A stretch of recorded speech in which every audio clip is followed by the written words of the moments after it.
오늘은 신명기 30장 15절에서 20절 보겠습니다. 신명기 30장 15절에서 20절입니다. 제가 봉독하겠습니다. 보라, 내가 오늘 생명과 복과 사망과 하를 내 앞에 두었나니 곧 내가 오늘 내게 명령하여 내 하나님 여호와를 사랑하고 그 모든 길로 향하며 그의 명령과 규례와 법도를 지키라 하는 것이라. 그리하면 내가 생존하며 번성할 것이요 또 내 하나님 여호와께서 내가 가서 차지할 땅에서 내게 복을 주실 것임이니라. 그러나 내가 만일 마음을 돌이켜 듣지 아니하고 유혹을 받아 다른 신들에게 절하고 그를 섬기면 내가 오늘 너희에게 선언하노니 너희가 반드시 망할 것이라. 너희가 요단을 건너가서 차지할 땅에서 너희의 날이 길지 못할 것이니라. 내가 오늘 하늘과 땅을 불러 너희에게 증거를 삼노라. 내가 생명과 사망과 복과 저주를 내 앞에 두었은즉 너와 내 자손이 살기 위하여 생명을 택하고 내 하나님 여호와를 사랑하고 그의 말씀을 청종하며 또 그를 의지하라. 그는 내 생명이시요 내 장수이시니 여호와께서 내 조상 아브라함과 이삭과 야곱에게 주리라고 맹세하신 땅에 내가 거주하리라. 신명기는 모세가 자신의 죽음을 앞둔 시점에서 가나안 입경을 눈앞에 둔 이스라엘의 신세대들에게 율법을 가르치며 생애 마지막으로 행한 설교입니다.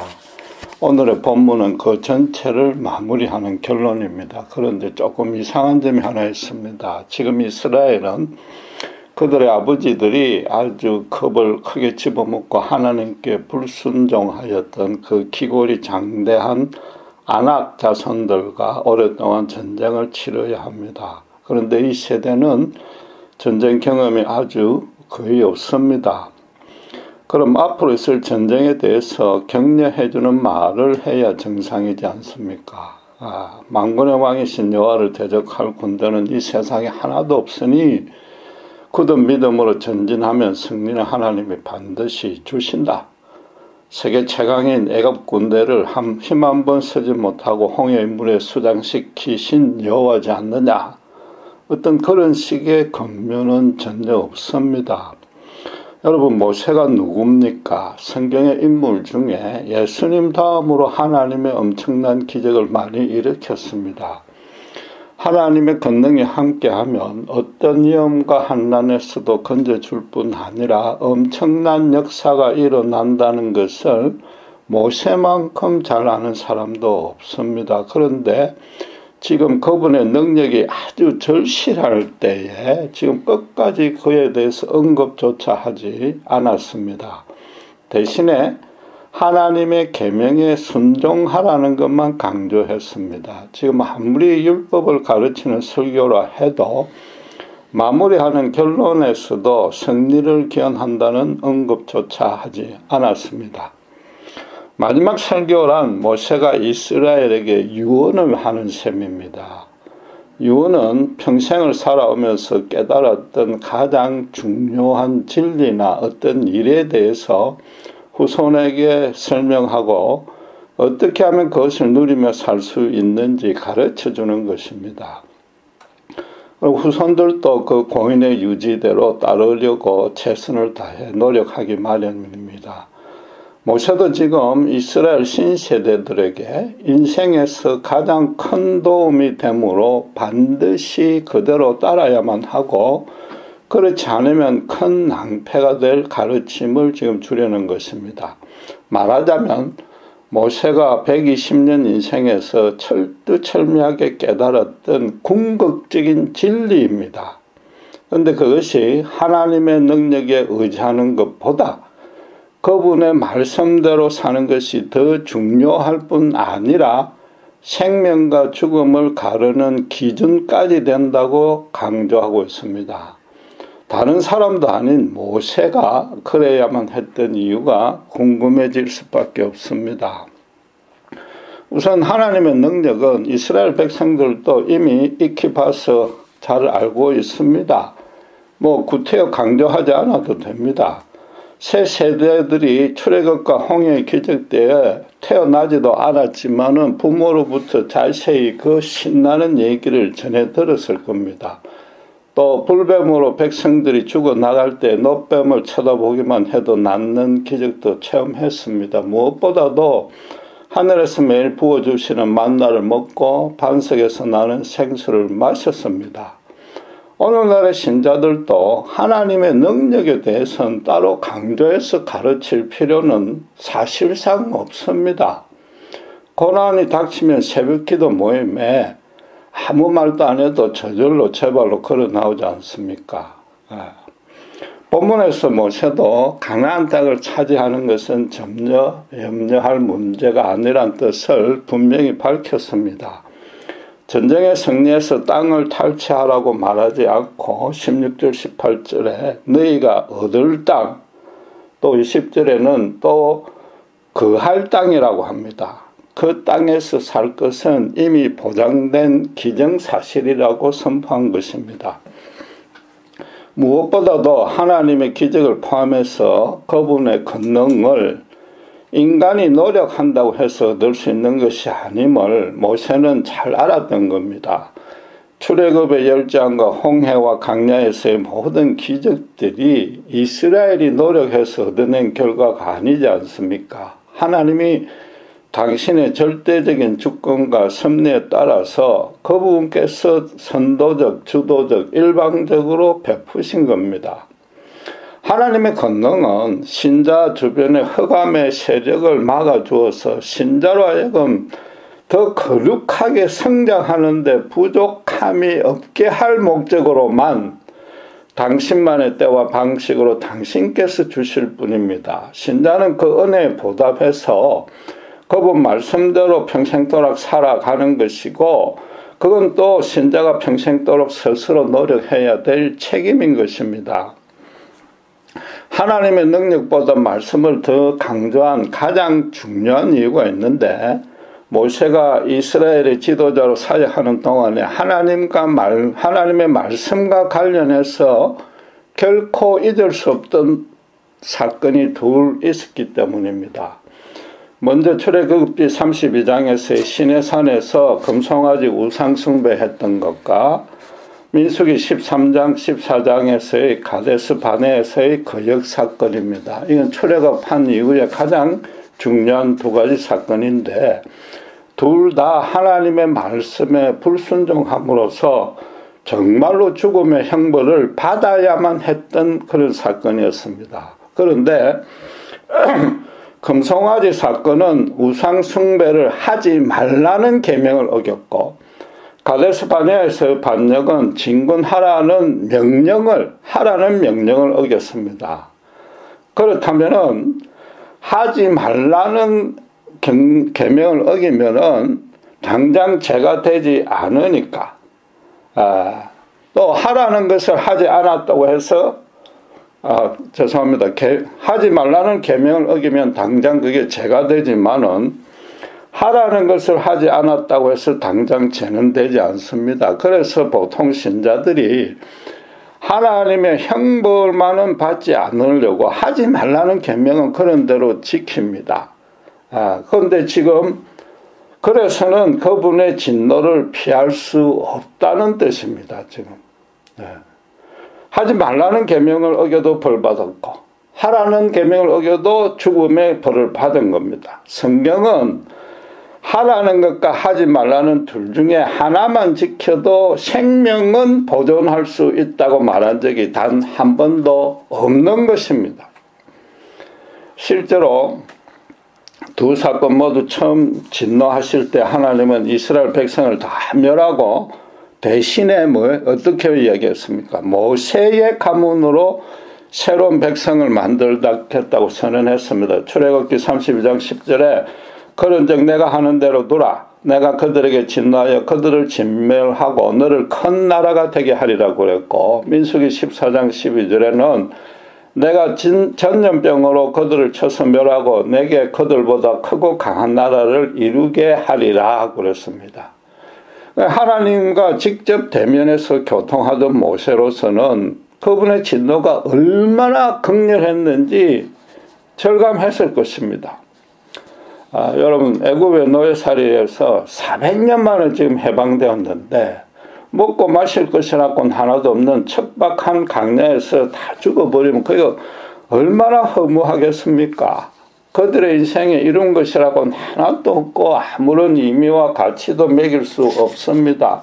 모세로서는 하나님의 이름도 높아져야 되지만은 자기 백성의 그 너무나 비참한 결말이 너무나 안타깝고 가슴 아팠을 것입니다. 그래서 시내산에서 모세는 하나님의 생명책에서 자기 이름을 지우더라도 그들을 대신 살려달라고 간청했습니다. 또 두 번 다 하나님이 지금껏 베푼 모든 기적조차 온전히 헛수고가 되지 않습니까? 거기다 이방 족속들도 하나님이 가나안으로 들여놓을 권능이 모자라서 중도에서 죽였다고 비방할 것이라고 따졌습니다.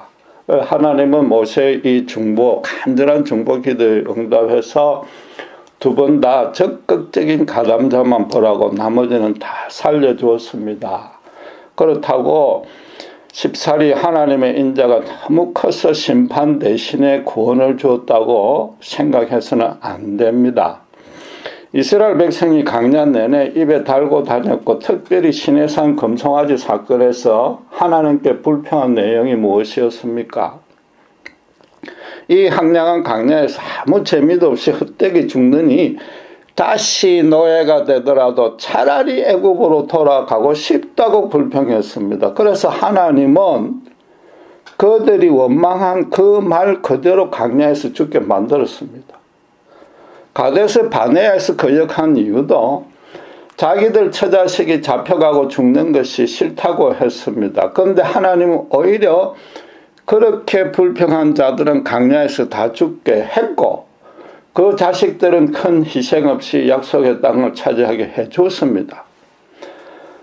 하나님은 당신에 대한 그 백성들의 원망을 글자 하나 바뀌지 않고 그 원망을 그들의 머리에 돌아가도록 쏟아부었습니다. 육체적으로 살아있어도 영적으로는 죽게 되는 더 심한 심판을 단호하게 두 번 다 내린 겁니다. 유언은 그 사람의 일생을 한 문장으로 축약한 겁니다. 모세 개인적으로 따져도 하나님의 말씀이 정말로 생명과 죽음으로 작용했었습니다. 바로의 궁정에서 애국 왕자로 40년간 미디안 강야에서 이방 제사장의 사이로 40년 도합 80년을 사는 동안에 모세에게는 하나님이 아예 실존하지도 않은 것처럼 여겨졌을 겁니다. 아무리 기도해도 심지어 동족을 위해서 목숨 걸고 살인을 자행해도 그분의 말씀은 전혀 들리지 않았습니다. 그것은 나이가 들수록 자신의 인생이 아무 의미가 없이 끝나는 것은 아닌지 조바심이 들었을 겁니다. 나중에는 노쇠하고 힘도 없고 그래서 죽지 못해 그저 연면망하고 있었을 겁니다. 그런 그에게 하나님이 떨기나무 불꽃으로 임재했을 때에 그동안에는 부재했던 것이 아니라 하나님이 단지 침묵만 했었다는 사실을 깨달았을 겁니다. 그리고 출애굽 사명자로 부름받아 나선 이후에 인생의 마지막 40년간에는 그분의 말씀이 정말로 모세에게는 생명이 되었습니다. 80년간 사실상 죽었던 자가 그분의 말씀으로 살아나서 세상 어떤 자도 살아올 수 없었던 풍성하고 거룩하며 영광스러운 생명을 마지막 40년간 누렸습니다. 이스라엘도 그렇고 모세 개인에게도 그렇지만은 인간들의 시각으로 볼 때는 죽음이었던 것이 사실은 하나님 안에서는 생명이었습니다. 이스라엘은 강나는 죽음뿐이고 애굽에만 생명이 넘치는 줄 알았습니다. 모세는 자신의 도덕적인 선행이 하나님의 일을 이룰 수 있는 생명의 힘인 줄 착각했습니다. 그러나 하나님 안에서는 애국 같은 풍요한 환경도 생명이 아니요 인간 스스로의 어려움도 생명이 아니었습니다. 오직 당신의 말씀에 순종해야만 당신의 생명의 역사가 일어났던 겁니다. 하나님은 그래서 광야에서도 만나와 생수로 육체적인 생명까지 보존해 주었고, 모세의 하나님이 죽은 것처럼 여겨졌던 80년도 더 큰 생명을 주시기 위한 준비 기간이었을 뿐입니다. 당신의 백성들이 어떤 상태에 있든지 간에 심지어 당신을 거역하고 있어도 하나님은 혼자서 당신께서 말씀하신 그대로 역사하고 있었을 뿐입니다. 들어가도 나가도 하나님께 복을 받으려면 들어가도 나가도 그분께 순종해야 됩니다. 하루 24시간 완벽한 성자로 살라는 것도 아니요, 행위에 따라서 구원과 심판 혹은 상부를 나눈다는 뜻도 아닙니다. 이처럼 인간의 죽음이 하나님의 죽음이 결코 아니며 인간의 생명도 결코 하나님의 생명이 아니라는 점을 하루 24시간 들어와도 나가도 잊지 말라는 겁니다. 당신의 절대적으로 완벽한 사랑과 권능 위에 인생이란 집을 지으라는 겁니다. 요컨대 세상 생명의 풍성함이 좋았던 자는, 이스라엘은 하나님의 말씀에 불순종할 수밖에 없고, 하나님 나라의 생명이 더 풍성하다고 알게 된 자, 믿게 된 모세는 그분 말씀에 순종하게 된 것입니다. 그래서 모세는 시내산 금송아지 사건 때에 자기 목숨을 걸고 기도했습니다. 하나님의 생명책에서 지어져도 좋다고 했습니다. 광야에서 죽으면 아무 의미 없는 인생이 되기 때문입니다. 하나님의 이름이 훼손이 되고 능력이 모자라 죽였다는 비방을 듣는다고 따지는 것은 일개 인간이 하나님께 감히 아랠 수 있는 말이 아닙니다. 이것도 마찬가지로 자기 목숨을 걸고 간구한 겁니다. 이스라엘 백성을 죽음에서 건져서 생명을 주려면은 자기 목숨을 걸어도 부족함을 잘 알았기 때문입니다.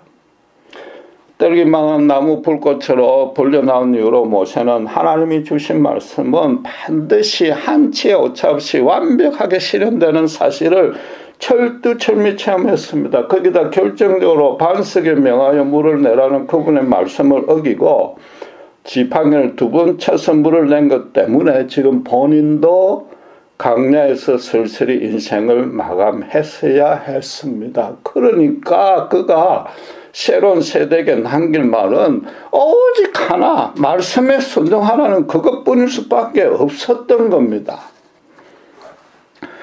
하나님은 이스라엘의 옛 세대가 다 죽었어도 기어이 당신의 새 세대를 이끌고 가나안 땅 바로 앞에까지 왔습니다. 새 세대는 자기들 부모가 왜 또 어떻게 광야에서 허무하게 죽었는지 눈으로 봐서 잘 압니다. 이제는 가데스 바네아스처럼 미리 겁먹고 진로를 돌리지는 않을 것입니다. 분명히 진군할 겁니다. 그들에게 모세는 하나님의 능력을 믿고 전쟁에서 승리하라는 것은 급하지 않고 대신에 하나님이 너희 열적에 맹세한 땅에서 너희가 거할 수 있다고 20절에 선포한 겁니다. 하나님이 그냥 말씀한 것이 아니라 맹세까지 했는데 안 지킬 리가 없지 않습니까? 실제로 선조인 아브라함에게 가나안 땅을 그 후손 지금 이 신세대에게 기업으로 주시겠다는 언약을 맺은 후에 하나님이 그 언약식을 거행을 했습니다. 창세기 15장 17절에 짐승을 둘로 쪼개놓고 여호와만 그 사이를 지나갔습니다. 그 언약을 어기면 하나님이 죽겠다는 뜻입니다. 궁극적으로 예수님의 십자가 대속 죽음을 예표하지만은 하나님도 사실상 당신의 말씀에 목숨을 걸은 셈입니다. 그분의 모든 말씀은 우주를 창조하신 그분답게 우주 전체 크기의 무게만큼 무겁고 소중합니다. 인간에게 그 무거운 멍에를 지우자는 뜻이 아닌 겁니다. 당신의 품 안에 거하는 자녀들에게 우주를 걸더라도 당신의 생명을 나눠주시겠다는 뜻입니다. 모세는 하나님의 권능에만 능통한 것이 아닙니다. 백성들이 얼마나 완악하고 자기 멋대로인지 너무나 잘 압니다. 자기도 백성들의 그 불평과 원망을 순간적으로 참지 못하고 화를 내는 바람에 지금 허무하게 강야에서 생을 마감해야 되는 억울한 피해자의 입장에 있습니다. 하나님이 주실 가나안 땅에 거하게 될 새 세대들의 인생도 당연히 오직 하나님께 순종이냐 아니냐로만 생명이 결정된다는 사실을 지금 40년간 피부로 절감했기 때문에 노인의 잔소리로 여겨질 정도로 지금 강조하고 있는 겁니다. 유감스럽게도 그 잔소리를 들은 새 세대와 그 후손은 하나님의 계명을 그렇게 무겁게 여기지 않았습니다. 본문에서 모세가 그렇게 하지 말라고 강조한 우상숭배의 제약을 범했고 나머지 계명들도 수시로 다 위반했습니다. 결국은 오늘 본문 말씀대로 하나님께 벌을 받아 그 땅에서 쫓겨나고 다시 이방 땅에서 숭배를 하는 바벨론의 노예가 되었습니다. 그럼 이게 무슨 뜻이 됩니까? 이스라엘을 향한 하나님의 궁극적인 뜻이 약속하신 가나안 그 땅을 주는 것도 아니라는 겁니다. 그 땅에서 쫓겨났습니다. 오직 하나 그 땅보다 당신께 순종하여서 당신의 거룩한 백성으로 살아가라. 그게 유일한 바람인 것입니다. 시내산에서 율법을 전수받을 때에 이스라엘도 하나님의 제사장 나라가 되겠다고 언약을 맺었고 피의 제사로 순종할 것도 맹세했습니다. 가나안이 약속의 땅인 이유가 하나님이 주시기로 약속했기 때문만이 아니라 이스라엘도 그 땅에서 제사장 나라가 되겠다고 약속했던 이유도 있는 것입니다. 하나님의 율법에 순종함으로써 이방의 백성들 앞에 하나님만이 참 생명이 됨을 드러내 보이겠다고 하나님께 맹세했습니다. 모세는 지금 그 후손들에게 지금 무슨 경건한 도덕이나 심오한 철학이나 신령한 지금 종교를 가르치는 게 아닌 겁니다. 오직 그들이 맹세했던 그 사실에 근거해서 너희가 피로 맹세한 내용을 어기면 죽을 수밖에 없다고 다시 상기시키는 중입니다.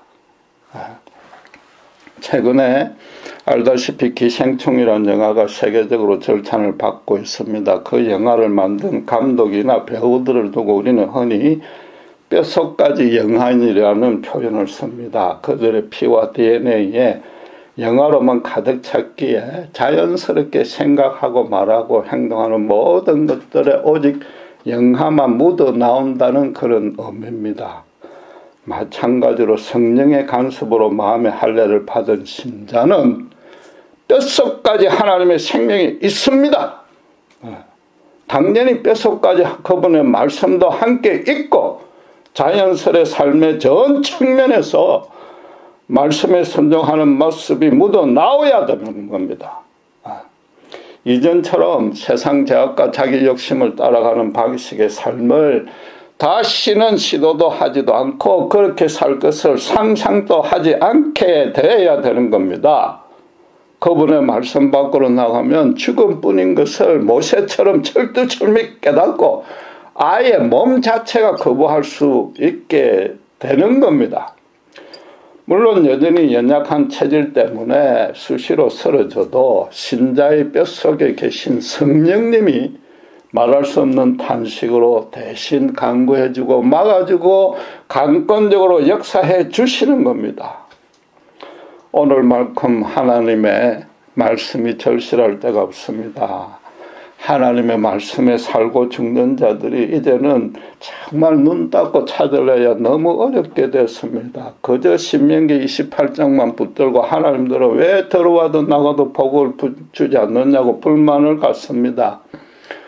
고난을 닥치면 기도 열심히 하고 주일에 교회 모여 예배 보고 뜨겁게 찬양하는 이런 일에는 한국 교인들이 세계에서 최고로 잘합니다. 반면에 너무나 불행하게도 유감스럽게도 성경 말씀에 목숨을 거는 것은 제일 못하는 것 같습니다. 말씀이 뼛속까지 새겨져 있지 않기 때문입니다.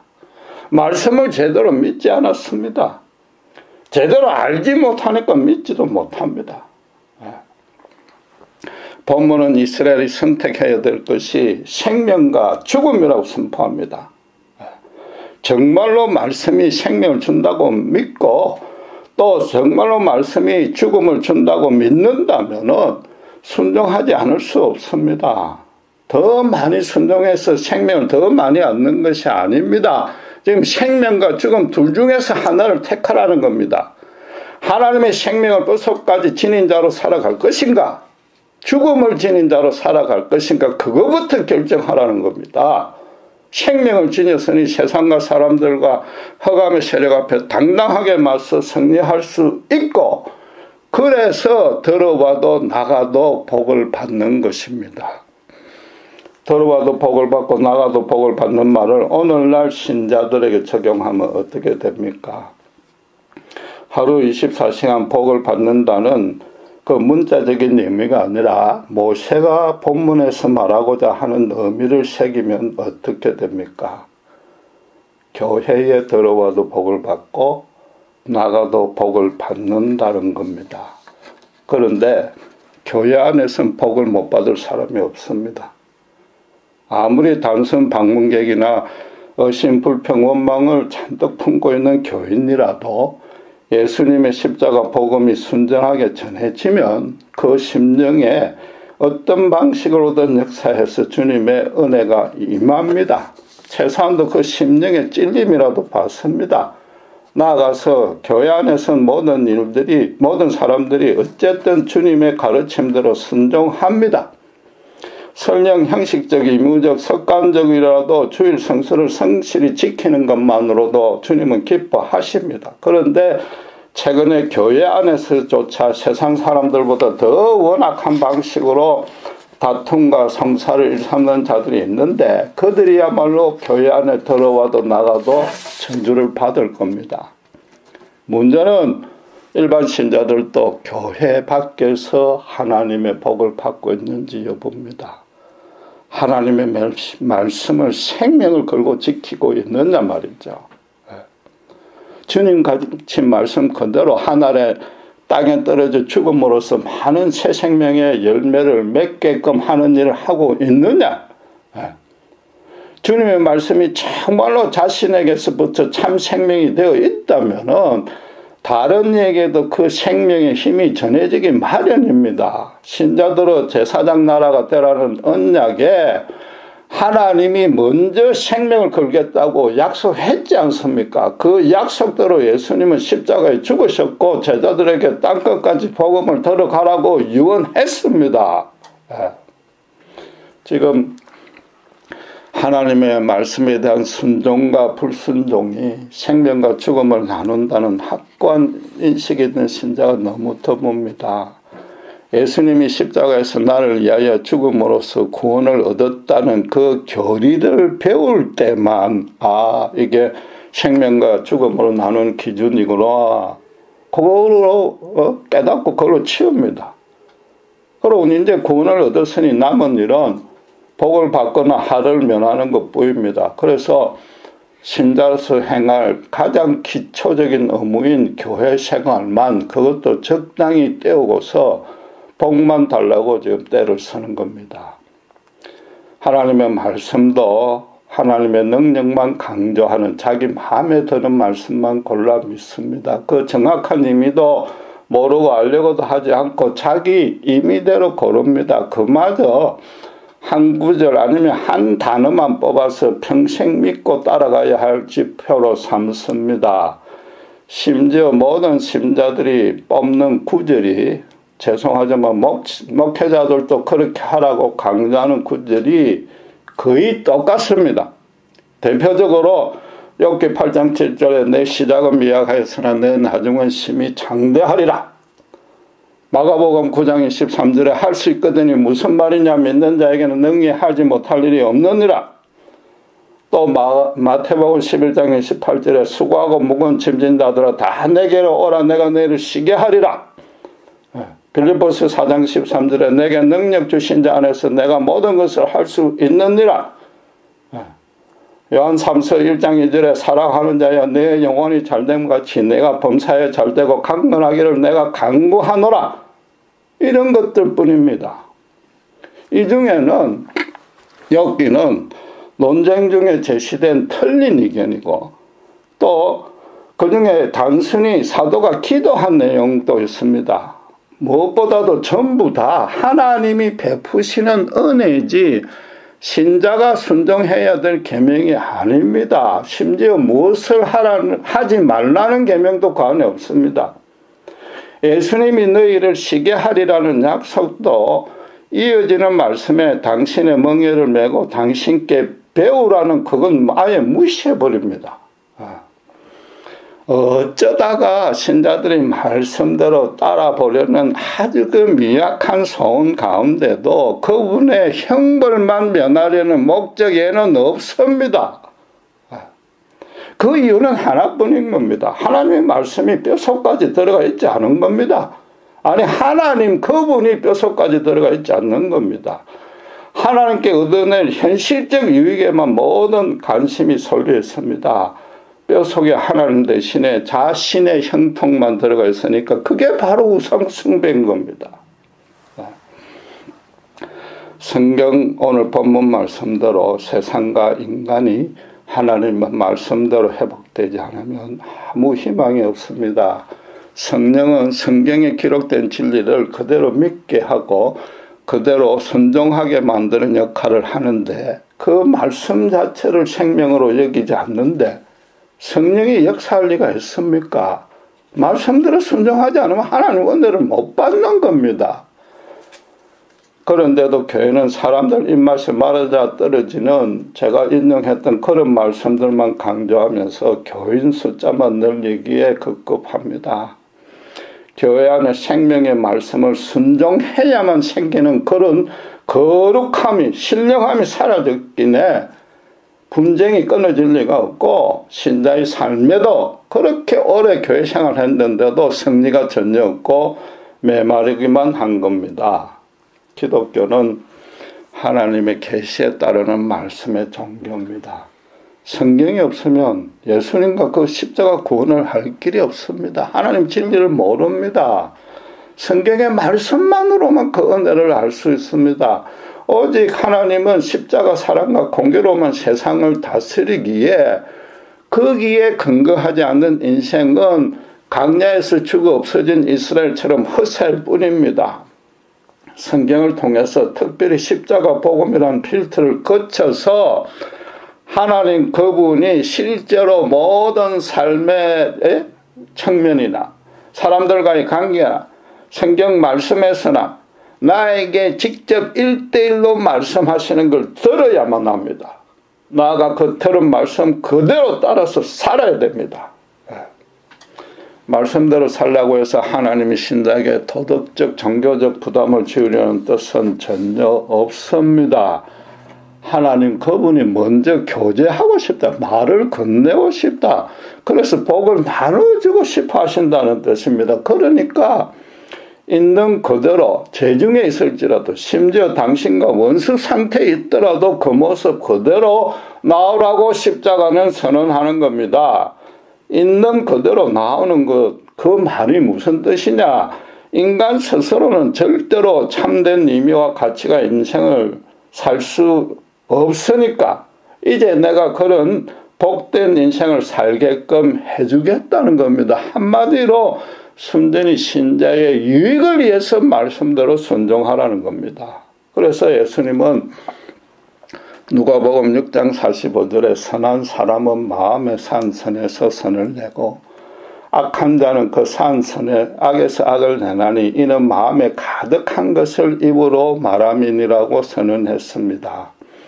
신자는 마음에 하나님의 말씀이 쌓여 있으니 그대로 순종하고 불신자는 그분의 말씀이 아예 없으니까 순종하지 않는 겁니다. 모세도 우리가 배운 대로 신명기 30장 14절에 마음의 할례를 받는 자의 어디에? 입과 마음에 하나님의 말씀이 있다고 선언했지 않습니까? 믿음이란 것은 성경의 절대적인 진리, 그것에 자신의 목숨을 온전히 걸고 따를 만한 가치와 의미가 있다고 확신하기에, 아니 분명히 알고 있기에 실제로 그렇게 살아나가는 것이 믿음입니다. 하나님의 말씀 안에 생명이 있음을 한 번이라도 체험한다는 그분 말씀대로 살고, 그럼 또 그분의 은혜를 받을 수밖에 없다는 것이 신명기요, 아니 모세오경이요, 아니 성경 전체가 말하는 영원한 진리인 것입니다. 기도하겠습니다. 하나님 아버지, 강단의 설교는 넘치나 하나님의 살아 역사하시는 생명의 말씀이 가난 이 시대에 참으로 안타깝고 답답한 심정을 토로할 수밖에 없습니다. 저희들 먼저 이 말씀 앞에 생명을 걸고 모세처럼 하늘의 생명책에서 자기 이름이 지어질지라도 불쌍한 미혹된 영혼을 에게 주님의 생명을 증거하고 살려내는 일에 쓰임받도록 저희들을 더 사용하여 주시옵소서. 정말로 우리 안에 예수님만이 거하실 때에 예수님이 생각하고 말하고 행동하는 그대로 성령님께서 우리를 버려두지 마시고 쳐서 복종하였으라도 주님처럼 생각하고 말하고 행동할 수 있는 뼛속까지 예수가 있는 신자로 들어 사용하시고 바로 세워 주시옵소서. 주님, 이 말씀이 혼탁한 시대에 오직 순전한 복음만이 우리의 생명됨을 확신하기에 주님, 저희들을 통해서 이 말씀이 바로 증거되게 하시고 주변에 한 사람이라도 그 생명에 새로운 힘을 얻고 주님 앞에 자신을 걸고 말씀으로 살아갈 수 있는 참 신자를 될 수 있도록 주님 축복해 주시옵소서. 감사합니다. 우리 주 예수 그리스도 이름으로 기도드렸습니다.